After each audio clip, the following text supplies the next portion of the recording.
जिंदगी गुजर जानी है, चाहे आप अच्छे काम करें या बुरे करें। बुरे काम करेंगे तो आपकी उम्र में बरकत भी नहीं होगी, पता ही नहीं चलेगा कि उम्र गुजर कैसे गई। बात समझ रहे हैं आप? पता ही नहीं चलेगा। हाय मैंने क्या किया। जब इंसान के सामने मौत का फरिश्ता आएगा तो सोचेगा हाय मैंने क्या किया, मैं इससे तो अच्छे काम कर लेता तो बड़ा अच्छा रहता, काश अब मुझे थोड़ी सी मोहलत मिल जाए। लेकिन खुदा की कसम मौत का फरिश्ता किसी का रिश्तेदार नहीं लगता कि उसे मोहलत दे जाए। बात समझ रहे हैं आप?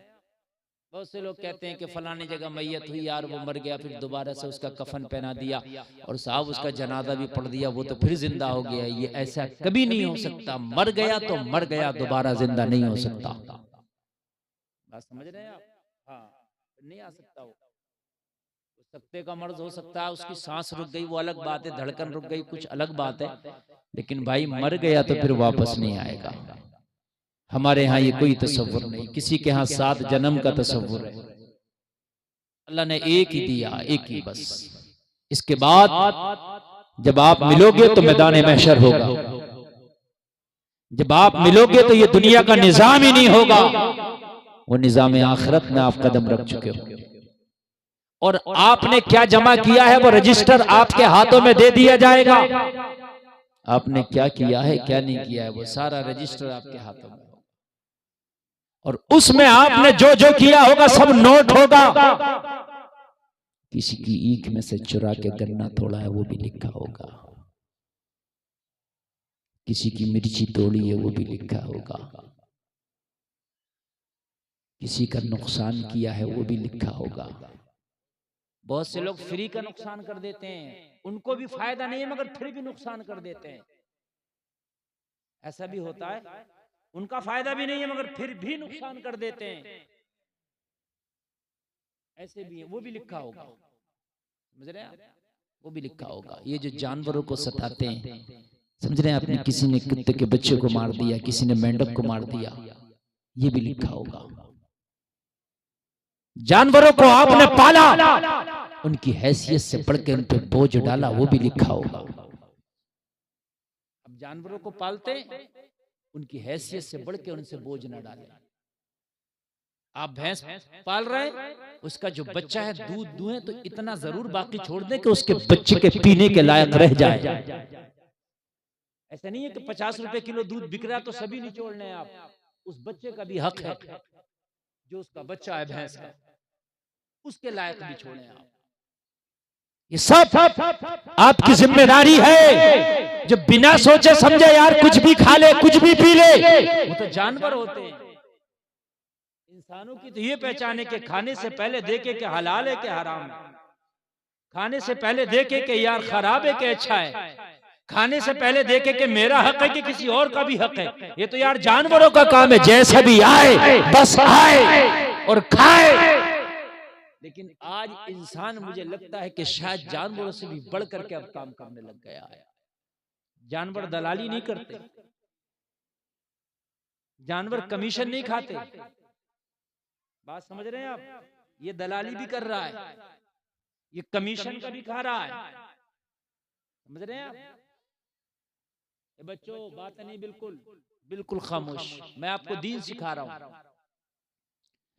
जलसे में आने वालों, तुमने उस नबी का कलमा पढ़ा, उस नबी का कलमा पढ़ा है कि जो नबी मक्का वालों के दरमियान जब ऐलान नबूवत किया तो मक्का वाले कह रहे थे हम कलमा नहीं पढ़ेंगे, इनका ये नया दीन लाए हैं, ये नया मजहब लाए हैं, हम इनका कलमा नहीं पढ़ेंगे। तो हबशा के बिलाल ने कहा था कि तुमने मोहम्मद को कभी झूठ बोलते देखा, वादा खिलाफी करते देखा, अमानत में खयानत करते देखा?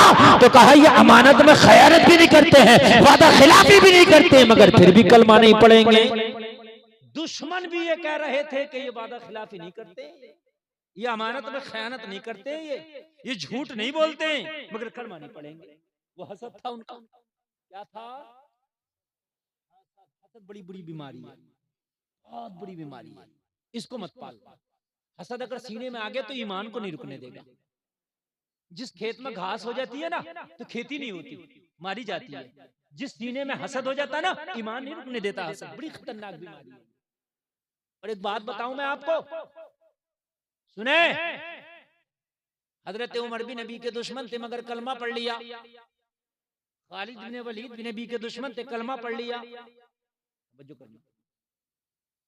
लेकिन अबू जहल ने कलमा नहीं पढ़ा। क्यों नहीं पढ़ा भाई?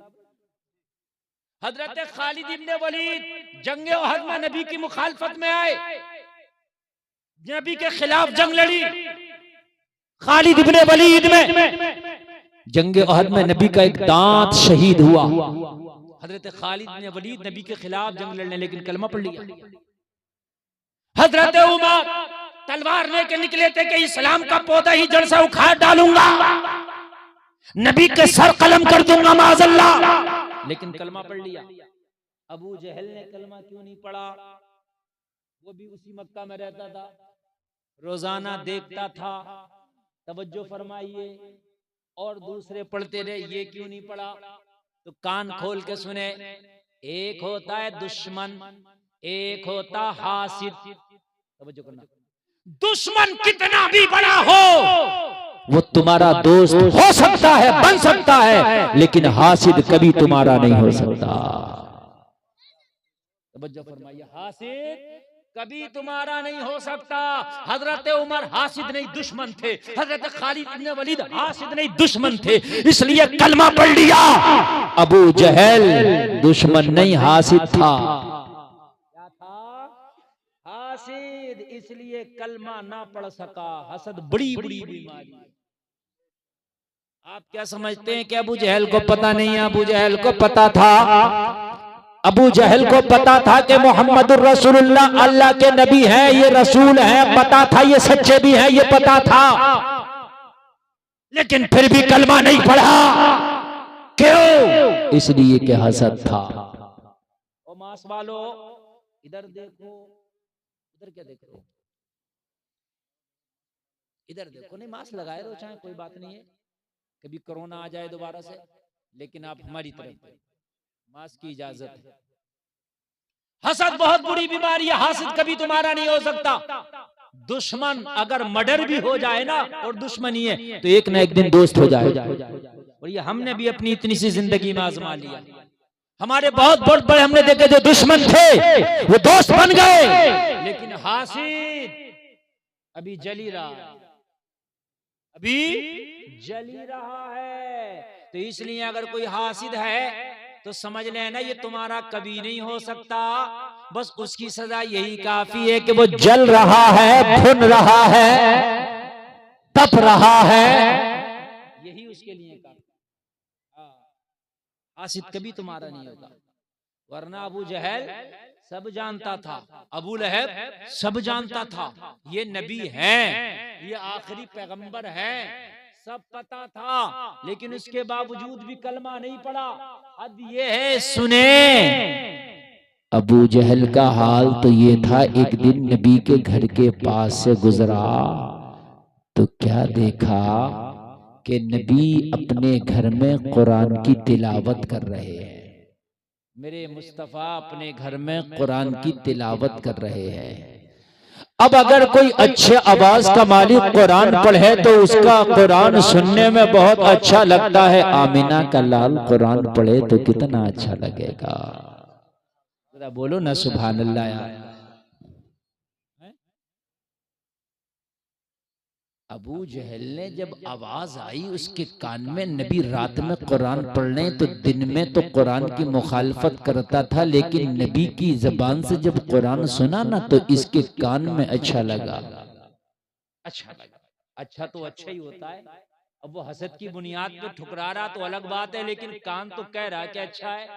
दिल एक ऐसा आला है तुम्हारा, दिल एक ऐसा थर्मामीटर है तुम्हारा कि तुम्हारा दिल चाहे मुखालफत में जबान से कुछ भी कहते रहो, लेकिन दिल अंदर से सही फैसला देता रहेगा, यार ये बात गलत है, ये बात सही है। ये थर्मामीटर है। अबू जहल नबी की दीवार से कान लगा के कुरान सुनने लगा। सड़ा हुआ काफिर नबी का कुरान सुन रहा है। सुभान अल्लाह बोलो। और तुम्हें गाने सुनने में मजा आता है, तुम्हें फिल्में देखने में मजा आता है, कुरान सुनते ही नहीं हो, कभी सुना हो तब ना मजा आए। कुरान सुनो, खुदा की कसम सबसे ज्यादा मजा कुरान के सुनने में आएगा। सुभान अल्लाह, सुभान अल्लाह। हजरत हमारे घर में तो कई लोग कुरान पढ़ते हैं, हमारी अम्मी भी कुरान पढ़ती है, हमारी बहन भी कुरान पढ़ती है, हमारी दादी भी पढ़ती थी। तो कुरान सही तरीके से पढ़ा जाएगा तब मजा आएगा। ये जो उल्टा सीधा पढ़ रही हैं आजकल की हमारी माँ बहन और हमारे भाई भी पढ़ते हैं, ऐसे पढ़ते हैं ऐसे पढ़ते हैं। हम तो हाफिज हैं, हमें भी कभी कभी पता नहीं चलता ये पढ़ क्या रहे हैं। हम हाफिज हैं से पता, हमें नहीं पता चलता क्या पढ़ रहे हैं। क्यों इमाम साहब मैं गलत कह रहा हूँ? ऐसे घुमा फिरा के मजहूल पढ़ेंगे, ऐसे मजहूल पढ़ेंगे। ऐसे कुरान पढ़ने से बेहतर है कि ना पढ़ें, पूरा कुरान ना पढ़ें, एक पारा पढ़ें मगर सही पढ़ें, तजवीद के साथ पढ़ें, किसी हाफिज से सुना लें, किसी कारी को सुना लें। मगर तुम्हें इतना टाइम ही नहीं है, शर्म के मारे खैर ही नहीं। अरे साहब ये कहेंगे इतने बड़े हो गए भी कुरान ही ठीक नहीं है। जब मरने के बाद फरिश्ते कब्रों में गुर्जे मारेंगे, उससे तो बेहतर है कि अब जाके किसी मौलाना को सुना दे। अगर शर्म लग रही है भाई अभी सुना दे तो यार मौलाना कहेंगे और सब तेरे कुरानी अच्छा नहीं, अरे मौलाना कहेंगे कोई बात नहीं, पहले तो कहेंगे नहीं, अच्छी बात है, इल्म सीखने का कोई टाइम नहीं है। बात समझ आ रही है कि नहीं आ रही है? सुन लो सुना लो, मस्जिदों में इमाम है, इन इमामों को सुना लो, कब्र में पछताओगे या अल्लाह सुना लिया होता तो बड़े अच्छे रहते। ये जो उल्टा सीधा कुरान पढ़ते हो, लेने जली के साथ पढ़ना सुनना दोनों हराम है, सवाब के बजाय अजाब मिलेगा। कुरान पढ़ना है तो सही तरीके से पढ़ो, चाहे पूरा ना पढ़ो, एक पारा। काम की बात बता रहा हूं मेरे भाई, ये जो तीजे में चल रहे हैं ना, तीजे में कुरान 15 कुरान पढ़ गए, अल्लाह ही जाने ये 15 पढ़ गए। ऐसा ऐसा देसी पढ़ाइया पढ़ा होता, ऐसा ऐसा उसकी कलई जब खुलती है, जब कभी पंजाब में शुरू पंचायत होती होती है, जब उसमें शुरू कर दे तो जब कलई खुलती है कि ये कितना बड़ा पढ़ाइया है। समझ रहे आप? अब जब वो होती है ना पंजाब, तो मेरे भाई वो पढ़ने ही नहीं देता किसी सही पढ़ने वाले को, हत्ते ही नहीं लगने देता। पतंग कटी ना ऊपर से ऊपर ही लूट रहा, ऊपर से ऊपर। अरे भाई तुझे पढ़ना नहीं आ रहा कम से कम, तब तेरा ये हाल है। और अगर तुझे पढ़ना आता तो क्या तू लोगों की जान निकाल देता, सीने पे बैठ जाता? क्या पढ़ना नहीं आ रहा तब ये हाल है। हाफिज बैठे, मौलाना बैठे, कारी बैठे, उनको नहीं लगने दे रहा है। ये होता है, जबकि ये बात बिल्कुल खिलाफ है। जिसको नहीं पढ़ना आ रहा, कारी बैठा तो हक है कि कारी पढ़े, कारी को हक है कि वो पढ़े, हाफिज को हक है सही कुरान पढ़ना रहा उसको पढ़ने का आप मौका दीजिए। आप कुरान शरीफ अगर पढ़ते हो तो किसी आलिम व हाफिज कारी को सुनाओ। हजरत देखें हमारा कुरान सही है कि नहीं, है टाइम निकालो। आप कहते हो टाइम नहीं है, तो टाइम तो मरने से पहले होगा ही नहीं। आप ये कहते हो टाइम नहीं है, मरने से पहले नहीं होगा। और ये टाइम नहीं है, मौत के फरिश्ते से कह के देखना, अगर अम्मा ने दूध पिलाया तो कभी मत आओ जरा हमें टाइम नहीं है। अगर रुक जाएगा क्या देखो, रुक जाएगा मौत का फरिश्ता, तुझे हो या टाइम नहीं हो अपनी ड्यूटी बजा के जाएगा। समझ रहे हैं आप? ये दरवाजा बंद कर दो, ये क्यों निकल के जा रहे हैं? ये बड़ी काम की बातें चल रही है, थोड़ी देर तकरीर करना, ज्यादा देर तकरीर बोलना नहीं है। असल में लेट तकरीर हो जाती है ना, तो फिर ये क्या होता है कि 2 उधर से उठ रहे हैं, 4 उधर से उठ रहे हैं। अब बात आदमी थोड़ी सी बना के लाए, थोड़ा सा बयान करना चाहे, तो फिर पता चला वो 2 इधर से उठ गए, 2 उधर से उठ गए, अजीब सा माहौल बना देते हैं। थोड़ी देर बैठ के सुन लो ना। मेरे पास आपसे कम टाइम है, मुझे तो जाना है, समझ रहे हैं आप? हाँ मुझे तो जाना है, बहुत कम टाइम है, लेकिन थोड़ा सा आप सुन लेंगे तो अच्छी बात है। थोड़ा बेस बढ़ाओ ऑपरेटर साहब, बेस बढ़ाओ, इसका बेस बढ़ाइए, आवाज जरा भारी कीजिए। अबू जहल नबी का कुरान कान लगा के सुनना और दिल में कह रहा है यार मजा तो आ रहा है। दिल तो थर्मामीटर है ना, ये तो कह रहा है यार मजा आ रहा है, थर्मामीटर है ना। लेकिन दिमाग से तो खेल खेल रहा था ना वो, कि अगर यार मैंने भी मान लिया तो मेरी चौधराहट चली जाएगी, सरदारी चली जाएगी। मक्का का सरदार था ना ये भी, चौधरी था मक्का का ये भी, ठेकेदार था मक्का का ये भी। गुंडागर्दी करते हैं, किसी पर पावर आ जाती है ना, गांव में भी तो बड़ी गुंडागर्दी करते हैं। दीन के काम में भी पैर अटका देते हैं, मौलाना की न चलने देते हैं, मस्जिद में भी हैं। ऐसा होगा, चौधराहट दिखाते हैं। दिखा तेरी चौधराहट, मरने के बाद तेरी चौधराहट का पता चलेगा। हाँ, एक मुतवल्ली मस्जिद में इमाम साहब ने टाइम बढ़ा दिया नमाज का, तो कह रहा हमारे बगैर मशवरे को तुमने बढ़ा कैसे दिया टाइम? इस इमाम का हिसाब करो। मैंने कहा किस बात का करो? बोले साहब 10 मिनट बढ़ा दिए जमात में, मशवरा लिया नहीं मुतवल्ली से। ये मेरे पास हंसने की नहीं रोने की बात है। ये शर्म नहीं आती? नमाज इमाम पढ़ाएगा, अजान इमाम पढ़ेगा, मसला ये बताएगा, नमाज खराब हो जाए तो सही कैसे होगी इमाम बतलाएगा। तू पैदा हुआ तो तेरे कान में अजान ये पढ़ेगा, मर गया तो जनाजा ये पढ़ाएगा, टाइम तू घटाएगा। गलत पावर का इस्तेमाल कभी ना किया, कभी ना करें। मारे यार, एक जगह पर मस्जिद की जमीन खरीद ली गई, मस्जिद के नाम से वक्फ कर दी कि इसमें मस्जिद बनेगी। गुंडागर्दी से उसको नमाज़े जनाजा के लिए कर दिया। बोले इसमें आज के बाद मस्जिद ही नमाज़े जनाजा हुआ करेगी। तुम्हारे अब्बा के घर की हुकूमत है, नमाज जनाजा हुआ करेगी। किसी आलिम से पूछा? बोले पूछा तो नहीं है। तो नहीं पूछा तो तुम्हारे अब्बा के घर की शरीयत है। जो मस्जिद के लिए जमीन वक्फ कर दी गई मस्जिद बनाने के लिए, उसमें मस्जिद ही बनेगी। समझ रहे हैं आप? हिसाब वो चौधरी साहब ने कह दी, प्रधान जी ने कह दी, मुखिया साहब ने कह दिया कि इसमें ये हो गया, मरेगा मुखिया तो पता चलेगा। मसला वो चला रहे हैं जो अपने दिल को भारा। मौलवी कुछ कह रहा है उससे कोई मतलब नहीं है, मसला वो चलेगा जो हम कह रहे हैं। मेरे भाई ये दिल शैतान है। अगर तुम्हारी बात किसी आलिम के सामने नीची हो रही है, होने दो, लेकिन अगर आलिम सही बात कह रहा है तो उसकी बात पर लब्बैक। जाहिल आदमी की मसला उसने गलत बताया, वो आलिम उसके खिलाफ बता रहा, वो सोच रहा है मेरी हेटी हो रही है। यही उसकी जहालत का सबूत है। वो दुश्मन बन जाता है, मुखालफत शुरू कर देता। अरे भाई, शरीयत किसी के घर की नहीं है। शरीयत में आलिम जो बता रहा है उसकी बात को मानो, फॉलो करो। अब कोई नबी नहीं आएगा, ये टूटे फूटे उलमा ही आएगा। अबू जहल कान लगा के मुस्तफा का कुरान सुन रहा और मजे भी ले रहा। पहले अरब था वो, उसको कुरान समझ में भी आता था। ऐसे थोड़ी नहीं है समझ में नहीं आता, सब समझ में आता था उसको, सब जानता भी था वो कि ये कुरान है। लेकिन वही हंसा, मानूंगा नहीं। बात समझ में आ रही है कि नहीं आ रही है?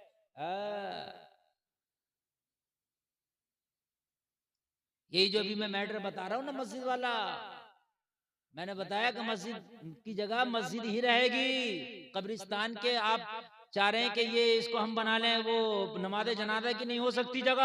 अरे बोले मौलाना के कहाँ चक्कर में पड़ लो, अपने इधर आओ, अपनी बात करो। हाँ, मौलाना के चक्कर में मत पड़ो। मैंने कहा मत पड़ो भाई, जो सही बात है वो तो सही रहेगी। एक मस्जिद की झाड़ू दूसरी मस्जिद में इस्तेमाल नहीं हो सकती। मसला सुन ले आप। ये जो मस्जिदों में गर्म पानी हो रहा है वुजू के लिए, पड़ोसी भर भर के ले आते हैं अपने घरों के लिए, जायज नहीं है। हाँ, जायज नहीं है। सिर्फ मस्जिद में आके वजू कर सकते हैं। ये जो मस्जिद के महक में ऐलान हो रहे हैं मटर टूट रही है, उसकी मुर्गी खू गई, बकरी खू गई, जायज नहीं है। इसलिए कि तेरी मटर के लिए महक नहीं लगाया मस्जिद में चंदा करके, तेरी बकरी खू गई, तेरी मुर्गी खू गई, उसकी मुर्गी ने अंडा दे दिया, उसकी मुर्गी ने ये कर लिया, इसके लिए नहीं है, ये अजान के लिए। लेकिन अगर इमाम ने मना कर दिया तो इमाम की खैर क्या? इमाम की जड़ तो अंडे से ज्यादा कमजोर है। गरीब का हिसाब जो हो जाएगा, क्या करे इमाम? बेचारे का हिसाब हो जाएगा उसका।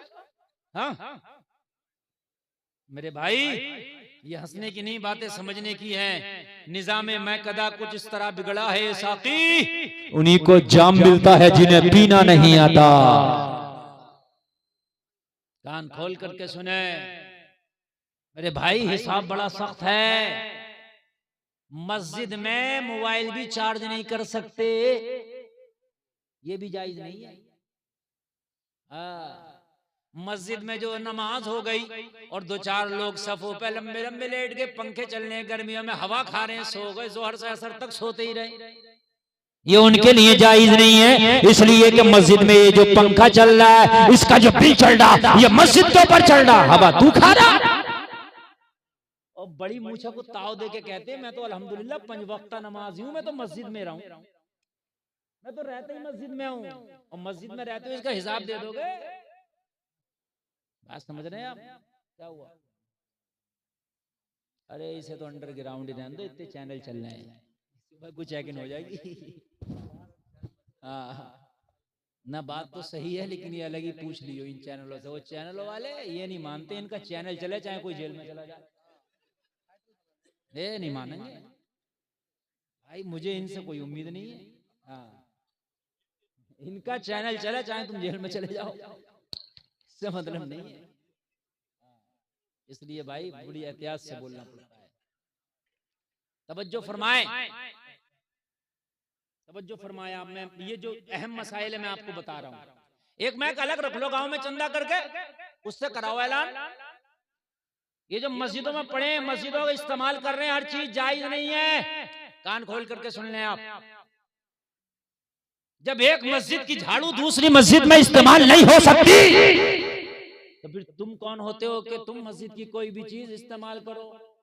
नहीं कर सकते, जायज नहीं है। और बहुत से लोगों का तो हाल ये है कि वो तो क्या क्या इस्तेमाल कर ले रहे हैं। वो तो मस्जिद के पैसे इस्तेमाल करना तो दूर की बात, उन्होंने लेके दिए ही नहीं।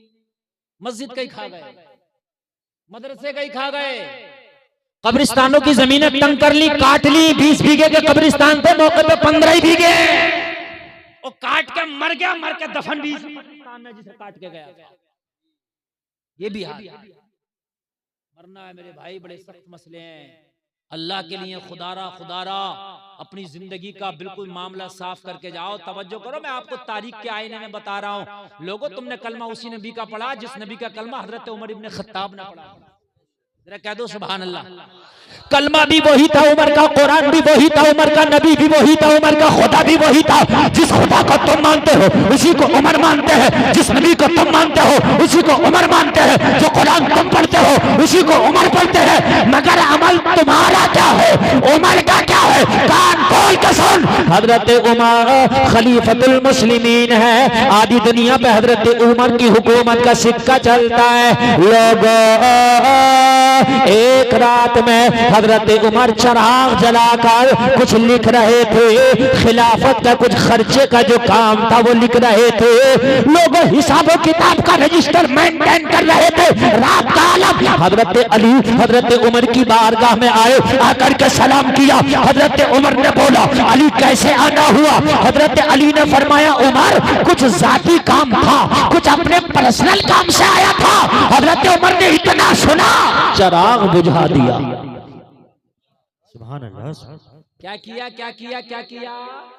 जोर से कह दो, चराग बुझा दिया। उस वक्त रोशनी के लिए ये बल्ब नहीं थे, ये सियाफल नहीं था, ये कुमकुमे नहीं थे, ये बड़ी बड़ी हाइलोजन नहीं थी, बड़ी बड़ी ट्यूबलाइटें नहीं थी। उस वक्त चरागों से रोशनी हुआ करती थी। हजरत उमर रजिस्टर मेंटेन कर रहे थे, चराग बुझा दिया। हजरत अली हैरत में, उमर चराग क्यों बुझाया?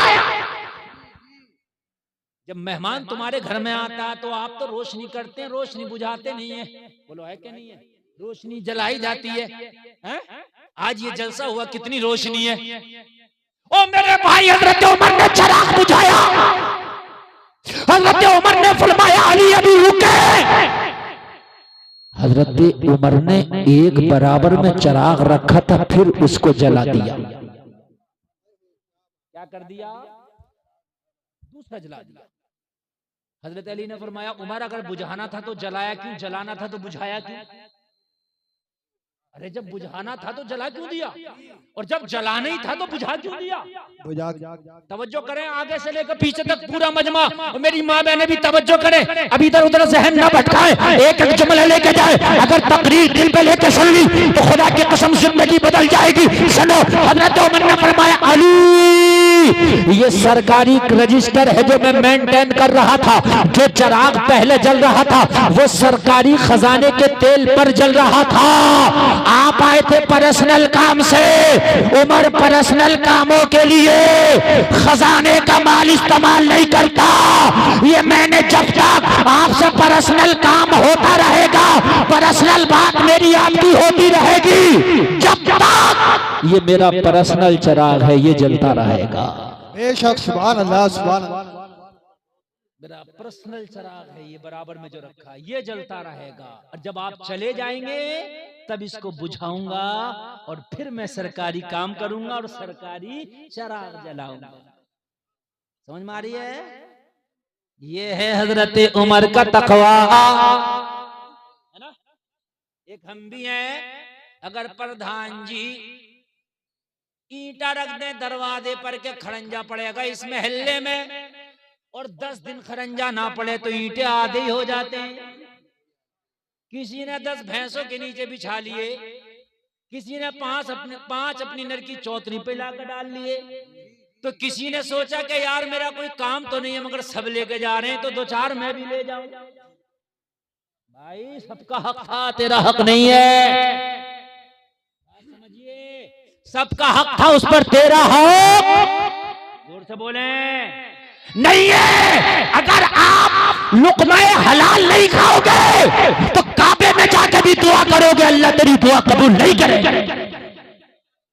हलाल के लुक़्मे नहीं खाएंगे, हराम के लुक़्मे खाकर अपने जिस्म में हराम का खून पैदा करके हर साल हज जाओ, उम्रा करो, वहां जाकर दुआएं करो, अल्लाह नहीं कबूल करेगा। इसलिए मेरे भाई चाहे चटनी खाओ, दाल खाओ, लेकिन हलाल के लुक़्मे खाओ। गैरत मर गई है बहुत सौ की, गैरत है। कैसा भी हो, लाल हो, काला हो, पीला हो, 2 नंबर का, 3 नंबर का, 5 नंबर का हो, बस पेट भर जाए। कैसा भी हो पेट भर जाए। और भाई बात तो सुनो, पेट तो भर गया, लेकिन एक दिन वो भी होगा कि इस पेट में कब्र की मिट्टी भी होगी, तब क्या होगा? बड़ा सख्त मसला है, बहुत सख्त मसला है। मेरी माँ बहनें भी जरा तवज्जो से सुने, किचन का कारोबार तुम्हारे हाथ में है, किचन का मंत्रालय तुम्हारे हाथ में है। अगर तुम्हारा शोहर दलालियां करता, तुम्हारा शोहर कमीशन खाता है, तुम्हारा शोहर हराम का लाता, फेंक दो, कह दो मेरे किचन में ये हराम का ना लाना, अगर चटनी होगी वही करके अपने बच्चों में खा लूंगी, तेरे हराम के मुर्गे नहीं जाएंगे। आप सोचते हो कि हराम का खिलाऊंगा तो मैं तरक्की कर जाऊंगा? नहीं, हलाल के लुक़्मे तो खिला, अल्लाह की कसम तेरी नस्लों में अल्लाह कोई आलिम दीन पैदा कर देगा। हलाल के लुक़्मे तो खिला, अल्लाह तेरी नस्लों में कोई फिर से कोई सुल्तान सलाहुद्दीन अय्यूबी पैदा कर देगा, वली पैदा कर देगा अल्लाह तेरी नस्लों में। तू मर जाएगा लेकिन वो तेरा नेक औलाद, तेरा नेक बेटा ऐसा तेरा नाम रोशन करेगा कि सदियों तक तेरा नाम चलता रहेगा। सुभान अल्लाह बोलो। बात में मजा नहीं आ रहा होगा, मैं समझ रहा हूँ, कड़वी बातें चल रही है कि, लेकिन हकीकत है मेरे भाई, हकीकत। अल्लाह सलामत रखे आपको, अल्लाह सलामत रखे। हजरत इमाम मालिक बहुत बड़े शरीयत के इमाम है। हजरत इमाम मालिक शरीयत के बहुत बड़े इमाम है। शरीयत के 4 इमामों में एक इमाम इमाम मालिक है। उनकी बारगाह में एक औरत आई, हुजूर मसला पूछना है। आपने फरमाया खातून एक तरफ बैठ जाओ, अभी मैं अपने काम में मशगूल हूँ, थोड़ी देर में मसला बताता हूँ। खातून एक तरफ बैठ गई। थोड़ी देर के बाद इमाम मालिक ने उस खातून को बुलाया, आओ। पर्दे में बैठ गई। ये पर्दा चादर लगा दिया, और चादर के इधर खातून बैठी है मसला पूछ रहे, और इधर शरीयत का इमाम इमाम मालिक बैठे हैं। तवज्जो फरमाना है, कितने बड़े इमाम है, शरीयत के इमाम, बहुत बड़े इमाम है। खातून पर्दे में बैठी है, मसला पूछने आई है इतने बड़े इमाम से, और इतना बड़ा इमाम पर्दे के इस पार बैठा है। आज के कुछ झूठे पीर ऐसे चल रहे हैं कि औरतों को सामने बिठा करके उनको पीरा मुरीदियां चल रही हैं, पैर दबाए जा रहा है। हाँ। और हमारी माँ बहनें इतनी सीधी हैं, मियाँ गंडा ताबीज कर रहा है, सामने बिठा के मियाँ ताबीज कर रहा है, कह रही है मियाँ के हाथ में बड़ी शिफा, मियाँ के हाथ में शिफा, ये सामने से बेहयाई हो रही है, इसके हाथ में शिफा कहां से आ गई? हुजूर मुफ्ती आदम हिंद आला हजरत के छोटे बेटे ताबीज ये भी देते थे, लेकिन मालूम है कैसे देते थे? अगर किसी को ताबीज दिया और कोई खातून कोई जनानी ताबीज लेने आई तो कहते थे कपड़े में हाथ को लपेट लो, उसके बाद हाथ बढ़ा के ताबीज लो। और अगर किसी औरत ने नंगे हाथ से ऐसे ताबीज ले लिया जैसे मेरा हाथ है ये नंगा, तो कहती थी ताबीज लेने आई है या मुझ बूढ़े को अपना हाथ दिखाने आई है। ये फरमाते। अब तो मियाँ ऐसे ऐसा गुंडा मियाँ चल रहा, फाले खोल जा फाले। इतना बड़ा ये फाल का खुलैया, तो बताना दाऊद इब्राहिम कहाँ बैठा फाल खोल के है? इतना बड़ा फाल का खुलैया, तो बताना फिर कि चोरियां जो हो रही हैं चोर कहाँ बैठे? ये सीबीआई महकमे की जरूरत क्या, हटा दो, फाल खुलवाओ। बात है कि नहीं? ये सीबीआई के डिपार्टमेंट की क्या जरूरत है? मियाँ के पास जाओ, मियाँ चोरी हुई है, डकैती हुई है, फाल खोलो, मर्डर हुआ, फाल खोलो। बात समझ रहे हैं कि समझ रहे हैं आप? ये सब खुराफात हैं, सब खुराफात हैं। आल फाल के चक्कर में मत पड़ा करो, समझ रहे हैं आप? इस मियाँ को अपनी फाल का नहीं पता, तुम्हारी क्या खोलेगा? मैं सही बता रहा हूँ, इसको अपनी फाल का नहीं पता, तुम्हारी क्या खोलेगा? नमाज़ें पढ़ो, और हर नमाज के बाद में कुरान की आखिर की 3 सूरतें पढ़ के दोनों हाथों पे दम करके पूरे बदन पे फिरा लो, इंशाल्लाह कोई जादू ही नहीं होगा, कोई टोना नहीं होगा इंशाल्लाह।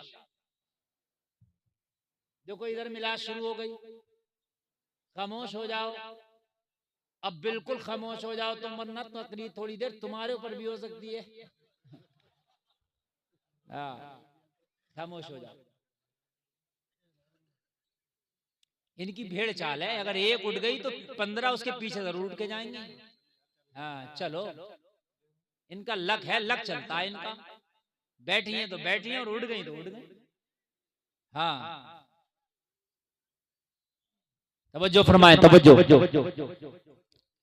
शरीयत का इमाम इमाम मालिक ने फरमाया, खातून क्या मसला है तेरा, बता। मसला बता। कहने लगी हुजूर मसला ये, मैं बड़ी गरीब खातून हूँ, मेरा कारोबार है सूत काटने का। वो जो चरखा चला के करता था ना, कहती है कि मेरे घर में चिराग भी नहीं है जलाने के लिए कि मैं उस चिराग की रोशनी में काट लूं।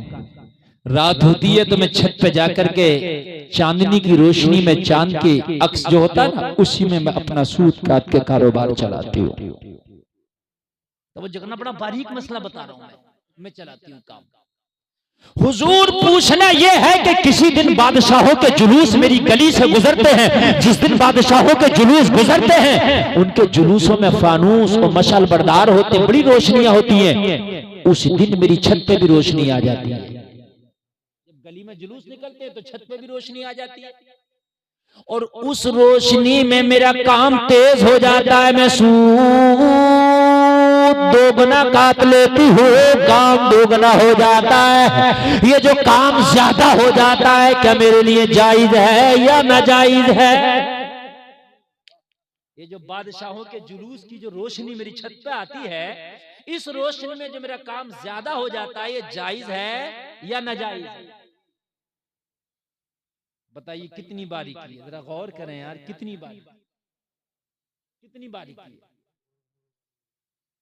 हजरत इमाम मालिक ने फरमाया, खातून ऐसा लगता है जैसे हसन बसरी तुम्हारा भाई हो, तुम हसन बसरी की बहन लगती हो। कहने लगी हुजूर हाँ हसन बसरी मेरा भाई है, मैं उसकी बहन हूँ। अल्लाह। कहा आपको कैसे पता मैं हसन बसरी की बहन हूँ? इमाम मालिक ने फरमाया, ये तकवा हसन बसरी की बहन का ही हो सकता है। हाय हाय हाय, ये तकवा हसन बसरी की बहन का ही हो सकता है। ओ भाइयों, तुम इस जलसे में बैठे हो, तुम भाई भी होगे बहनों के, तुम्हारी बहनों के जैसे किरदार हो उस किरदार से तुम पहचाने जाते हो। तुम्हारी बहनें अगर नेक होंगी, जमाना कहता है उस भाई की बहन बड़ी नेक है, अगर भाई नेक होगा तो जमाना कहेगा उस बहन का भाई बड़ा नेक। बेशक सुभान अल्लाह। नारे तकबीर, नारे रिसालत। खामोश खामोश। मेरे भाई तवज्जो करे, अगर किसी का भाई नेक होगा तो जमाना कहेगा उस बहन का भाई बड़ा नेक है। अगर किसी की बहन नेक होगी तो जमाना कहेगा उसकी बहन बड़ी नेक। आप कहो काली टोपी वाले इधर सुन लो यार, सुन लो, पता नहीं यार किधर किधर है, तो बैठ।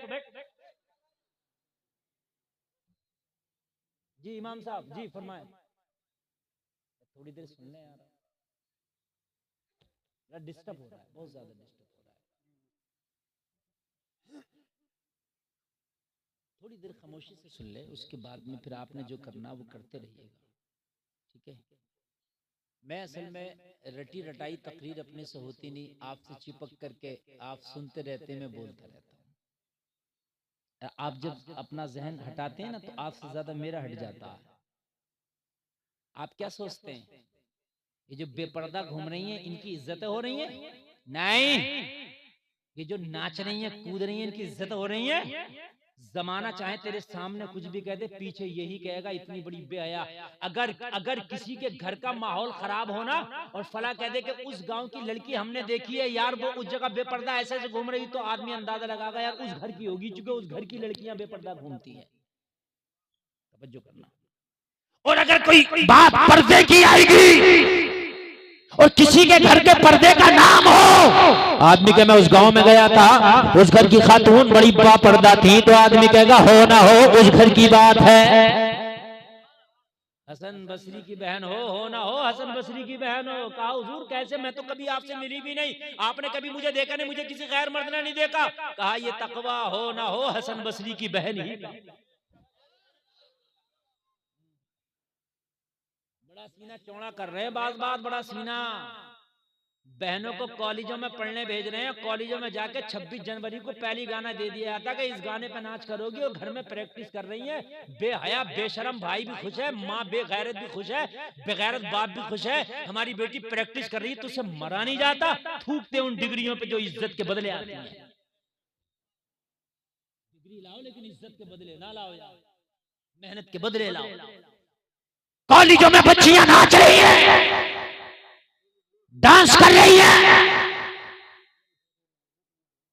कॉलेजों में बच्चियां नाच नाच करके वो फिर डिग्रियां ला रही है। बाप भी खुश है, भाई भी खुश है। और मेरे भाई मैं तालीम का मुखालिफत नहीं करता, मैं तालीम का मुखालिफ नहीं हूँ, पढ़ाओ खूब पढ़ाओ, लेकिन अल्लाह की कसम ये ध्यान रखना कि डिग्री इज्जत के बदले तो नहीं आ रही है। इज्जत का सौदा नहीं करना है। अगर इज्जत के बदले डिग्री आए तो ठोकर मारो डिग्री पर। इसी कॉलेज में पढ़ने वाली एक बेटी को मैंने देखा, आपने भी देखा होगा। कर्नाटक के कॉलेज में जब पढ़ने गई, हिजाब लगा के गई, बुर्का लगा के गई, पर्दे में गई, सैकड़ों भेड़ियों ने घेरा, उसके बुर्के की मुखालफत की, शेरनी बन के खड़ी हो गई, नारे तकबीर लगा करके उनकी मुखालफत का जवाब दिया। जमाना उस शेरनी को मुस्कान कहता है। अपनी बेटियों को पढ़ाओ, लेकिन मुस्कान का किरदार देके पढ़ाओ। सुभान अल्लाह, जिंदाबाद। दारे तकबीर, दारे रिसालत, दारे वंशियत, बस लगे आला हजरत अल्लामा मुफ्ती गुलफाम रयापुरी, दारे हैदरी। ये किरदार दे करके पढ़ाओ, खुदा की कसम ऐसी तालीम ना कराओ। माहौल इतना बिगड़ गया, ए जलसे में आने वालों, खुदा की कसम हमारी बच्चियों के इर्तदाद की तरफ कदम बहुत तेजी से बढ़ रहे हैं। आज गैर मुस्लिमों से दोस्ती हमारी बच्चियों की है। आज गैर मुस्लिमों के गले में हाथ डाल करके फ्रेंडशिप के फोटो खिंचवाए जा रहे हैं। ए मेरे भाइयों, कभी 26 जनवरी पर उनके साथ डांस हमारी बच्चियां कर रही है, कभी वैलेंटाइन डे उनके साथ मनाया जा रहा है, कभी 14 फरवरी आती है तो उनके साथ में प्यार का इजहार हो रहा। ओ मेरे भाइयों, पढ़ाओ, लेकिन इज्जत के बदले डिग्री नहीं चाहिए। खुदा की कसम अपनी बेटी को पहले कनीज़े फातिमा बनाओ। दीन का इतना ज्ञान, इतना सबक दे दो कि बेटी ईमान से बढ़ के दौलत दुनिया में कोई नहीं हो सकती। ईमान से बढ़ के दौलत दुनिया में कोई नहीं हो सकती। वो बेशक ईमान से बढ़ के दौलत कोई है ही नहीं, है ही नहीं। आला हजरत कहते हैं सूना बन है, सोना पास है, सोना जहर है, उठ प्यारे तू कहता है मीठी नींद है, मत कैसी मत वाली है। आला हजरत कह रहे हैं ये जो तेरा ईमान है, ये सोना, ये गोल्ड है, तू सो मत, गफलत मत कर, वरना चोर ले जाएगा, डाकू ले जाएगा। और मेरे भाइयों तालीम की होड़ में इतने बेहया हो गए, हम इतने आगे बढ़ गए, हम देख ही नहीं रहे बच्चियां क्या कर रही हैं। मेरे भाइयों बच्चियों को पहले तो उस कॉलेज में पढ़ाओ ना जहां इतनी बेपर्दगियां बेहयाइयां हो रही हैं, और उस पर खास तवज्जो दो। कॉलेज के मैनेजमेंट से जाके कह दो हम अपनी बच्ची को पढ़ाने के लिए जरूर दाखिला कराए हैं, लेकिन खबरदार किसी भी प्रतियोगिता में हमारी बच्ची को हम डांस का कोई रोल नहीं देंगे, नाचने का रोल नहीं देंगे। पहले ये बात साफ कर लो, हमारी बच्ची नाचेगी नहीं, डांस नहीं करेगी, हमारी बच्ची आएगी पढ़ के चली जाएगी। समझ रहे हैं? मगर नागिन वाले डांस पर उससे प्रैक्टिस करा रहा, नागिन वाले डांस पे करा, कितनी प्रैक्टिस करागा नागिन वाले डांस करा। ऐसी ऐसी नागिनें होंगी कब्र में, ऐसी ऐसी नागिनें होंगी तूने देखी भी नहीं होंगी बेटा। हाँ, ऐसे ऐसे नाग और नागिन होंगी कब्र में। ऐसे ऐसे गंजे सांप हैं, ऐसे ऐसे बिच्छू हैं कि अगर डंक मार दें तो कयामत तक उनका निशान न जाए। कब्र का ऐसा ऐसा बिच्छू है मेरे भाई, ऊंट की गर्दनों की तरह उनके डंक हैं। अल्लाह के लिए खौफ खाओ। ये चंद दिन की जिंदगी की शोहरत के खातिर सब कुछ सौदा ना कर दो, ईमान का सौदा ना कर दो। हजरत आसिया फिरौन की बीवी थी जिसने खुदाई का दावा किया था, मगर खुदा की कसम फिरौन की बर्बरियत और जुल्म और सितम सहती रही, मगर ईमान का दामन न छोड़ा। हाय हाय बोलो ना यार, सुभान अल्लाह सुभान अल्लाह। मेरे भाई तुम्हारे लिए सबसे पहले दीनदारी है यार। जिनके मजहब सच्चे नहीं है, जिनके मजहबों की कोई हकीकत नहीं है, जिनके मजहबों में पाखंड भरा पड़ा है, वो आज अपने मजहब के इतने पक्के हो रहे हैं, इतने पक्के हो रहे हैं कि अपने मजहब के लिए मरने भी तैयार है, मारने भी तैयार है। और तुम्हारा तो मजहब सच्चा है, तुम्हारा तो मजहब सबसे प्यारा। इस्लाम, सबसे ज्यादा पसंदीदा अगर कोई मजहब है तो तेरा मजहब मजहब इस्लाम है। और तुमने इतना हल्का समझ लिया कि गैरों के पीछे भाग रहे हो। ओ लोगों, जान जाए तो जाए मगर अपने मजहब से मुनहरिफ ना हो। इस मजहब से पढ़ाई में खास इस बात का ख्याल, हमारे बच्चे हमारी बच्चियां कहीं ऐसा तो नहीं है कि अपने मजहब को अब छोड़ रही हैं, अपने मजहब से अलग हो रही हैं। तालीम हो तो ऐसी हो कि मजहब के बदले ना आए, इज्जत के बदले ना आए, मेहनत के बदले आए। बात को हम खत्म करें बस जल्दी से, इसलिए कि टाइम बहुत ज्यादा हो गया और हमने तकरीर असल में समेट देना थी बहुत पहले, लेकिन आपकी मोहब्बतें थी, इतनी सर्दी में आप बैठे तो मैंने सोचा थोड़ी खिदमत कर लूं। अबू जहल कान लगा के नबी का कुरान सुन रहा है, याद है सुन रहा है। सुनते सुनते इसे अच्छा लगा, दिल तो थर्मामीटर है ना, ये बता रहा था भाई अच्छा है, बढ़िया पढ़ रहा है, बहुत बेहतरीन है। इसको आहट लगी जैसे कोई और भी है। इसने जब दीवार पे आगे बढ़ा तो क्या देखा, एक मक्का का काफिर और है जो दीवार से चिपक के इससे पहले से कुरान सुन रहा है। सुन रहा है। इसने सोचा भांडा फूट जाएगा, ये तो सब में कह देगा कि अबू जहल दिन भर अपनी पार्टी बनाता और रात को ये नबी का कुरान खुद सुनता। बात समझ रहे हैं? रात को खुद सुनता, मैंने देखा था दीवार से कान लगा के सुन रहा है। अबू जहल ने सोचा काम खराब हो जाएगा, तो इसने क्या किया, उल्टा इसी पे धौंस जमाना शुरू कर दिया। अबू जहल ने, क्यों भाई कौन है, क्या कर रहा, उल्टी धौंस। इसका नाम था अखनस। अखनस बोला अबू जहल हमसे बाद में कहना क्या कर रहा, पहले तू बता तू क्या कर रहा, बाद में पूछ, तू बता तू क्या कर रहा है यहाँ। अबू जहल बोला मैं तो यहाँ से गुजर रहा था, बस आवाज आई तो मैं देखने लगा क्या हो रहा है, अचानक तुझ पर नजर पड़ गई। अखनस बोला झूठ ना बोल, सच बता, तू मोहम्मद का कुरान सुनने नहीं आया। अबू जहल बोला तुझे कैसे बता मैं कुरान सुनने आया हूँ। अखनस बोला असल में मैं खुद मोहम्मद का कुरान सुनने आया हूँ। सुभान अल्लाह, बहुत जिंदा, खुद मोहम्मद का कुरान सुनने आया। अबू जहल बोला यार बात तो सही है, गुजर रहा था आवाज आई मैं सुनने लगा और मुझे बड़ा अच्छा लग रहा है। अब तो चोर चोर मौसेरे भाई, जो तू कर रहा वही मैं कर रहा हूँ, तुझसे क्या छिपाना। अबू जहल बोला, है तो तू अपनी पार्टी का आदमी, लेकिन मैं भी यार बड़ा अच्छा लग रहा, तू बता। अखनस बोला, मैं तो कई दिन से आ रहा हूँ। अब जब बात खुली गई है, मैं तो कई दिन से आ रहा हूँ, बड़ा अच्छा लगता है, रोज आ जाता हूँ रात को।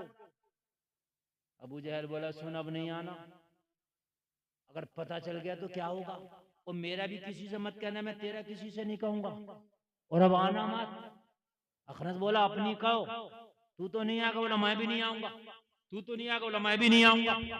दोनों ने वादा कर लिया।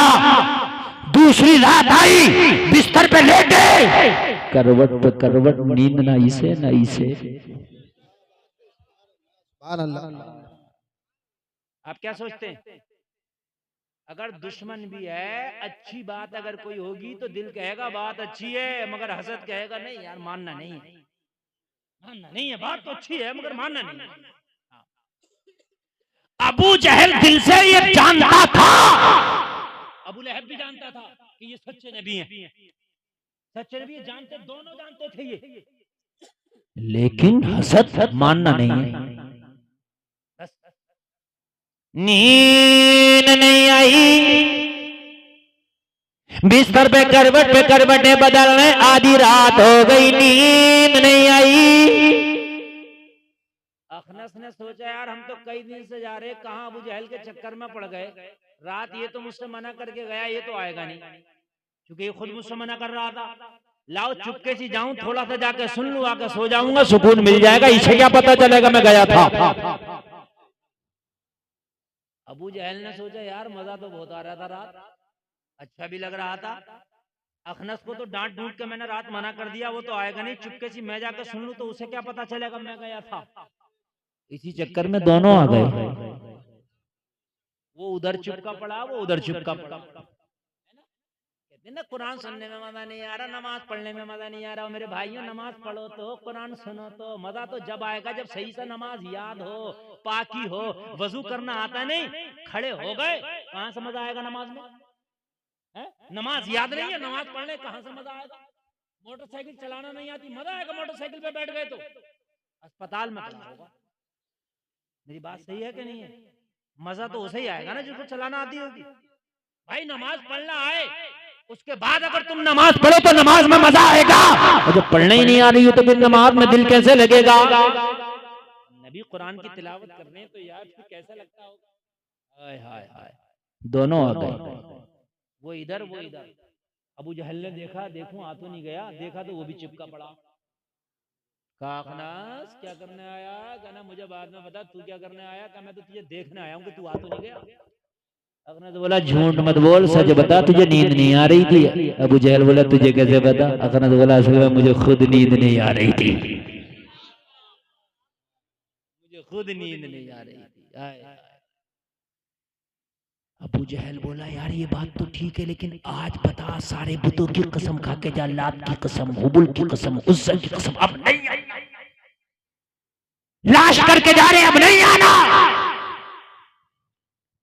अब नहीं आना, लाश करके जा रहे। लेकिन वही रात वाला मसला फिर किसे नहीं। इसने सोचा मैं कसम खिला के गया हूं, ये नहीं आएगा, इसने सोचा उसने कसम खाई है, ये नहीं आएगा। थोड़ी थोड़ी देर के चक्कर में दोनों फिर आ गए और आके फिर सुनना। अबू जहल ने जब देखा अखनस खड़ा है, अबू जहल ने पकड़ लिया, पकड़ के बोला अखनस, गुस्सा करके बोला अखनस, रात तो सारे खुदाओं की कसम खा कर गया था, लेकिन अब क्यों आ गया? अखनस बोला, अबू जहल गुस्सा करने की जरूरत नहीं है, तू मान या मत मान, सही बात तो ये है, न ये कुरान झूठा है, न ये आमिना का लाल झूठा है। सुभान अल्लाह। दारे तकबीर, दारे रिसालत, दारे रिसालत, दारे वासियत, बस लगे आला हजरत हजरत अल्लामा मुफ्ती गुलफाम साहब रामपुरी उलमाए ले सुन्नत। या मत मान, न ये कुरान झूठा, न ये आमिना का लाल झूठा, कुरान भी सच्चा और आमिना का लाल भी सच्चा। अबू जहल ने कहा, तुझे कैसे पता? कहा, ये कुरान की सच्चाई है जो तुझे और मुझे घर से लेके आई है। नमाज अच्छे से याद कर लो, हलाल के लुक़्मे खाने शुरू कर दो। खुदा की कसम नमाज पढ़ने में इतना मजा आएगा, इतना मजा आएगा, इतना मजा आएगा कि इतना मजा किसी काम में आएगा ही नहीं। लेकिन सच्चाई नमाज याद ना हो तो याद कर लो, कुरान अच्छे से पढ़ना सीख जाओ। और मेरे भाइयों, लुक़्मे हलाल के होना चाहिए। हमारी रोजी में कोई हराम जर्रा बराबर भी मिलावट नहीं हो। अगर आ रहा है, अल्लाह ने जितना तेरी किस्मत में लिख दिया है मिलकर रहेगा।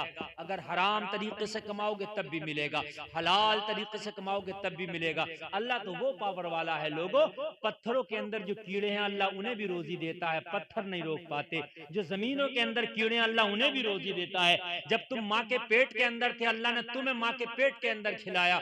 मुझे बताओ, तो वो रब दुनिया में कैसे भूखा मार देगा? उस रब ने तो वादा किया है तुम्हारी किस्मत का तुम्हें मिल के रहेगा। फिर अगर हराम तरीके से कमाओ तब भी उतना ही मिलना है, हलाल तरीके से कमाओ तब भी उतना ही मिलना है। जब किस्मत का मिल नहीं है तो फिर आज से कसम खाओ कि हमने हराम तरीके से कमाना ही नहीं। इंशाअल्लाह, है ना? बच्चों को तालीम हासिल कराओ, तालीम बहुत जरूरी है। मगर तालीम से पहले ये भी देख लो कि तुम्हारे बच्चे जो तालीम हासिल कर रहे हैं वो सही हासिल कर रहे हैं तालीम। कहीं ऐसा तो नहीं है कि अपनी इज्जतों के सौदे कर रहे हैं। माहौल बड़े खराब हैं, कॉलेजों के माहौल खासकर बड़े खराब हैं। लोगों, ऐसे कॉलेजों में बच्चियों को पढ़ने ना भेजो कि जिसके माहौल बहुत ज्यादा खराब है। और अगर बच्चे आपके पढ़ भी रहे तो खास बच्चों पर तवज्जो दो, खास बच्चों पर ध्यान दो कि तुम्हारे बच्चे पढ़ क्या रहे हैं, तुम्हारे बच्चे हासिल क्या कर रहे हैं, तुम्हारे बच्चे जो है आने जाने में किससे मिलते हैं, किससे जुलते हैं, ये खास ख्याल रखो। अल्लाह सबों को सलामत रखे। कहने सुनने में कोई खता हुई हो मैं तौबा करता हूँ, मेरा मौला माफ फरमाए। सारे लोग मिलकर कलमा शरीफ पढ़ें एक बार, ला इलाहा इल्लल्लाह मुहम्मदुर रसूलुल्लाह। इस्लाम जिंदाबाद।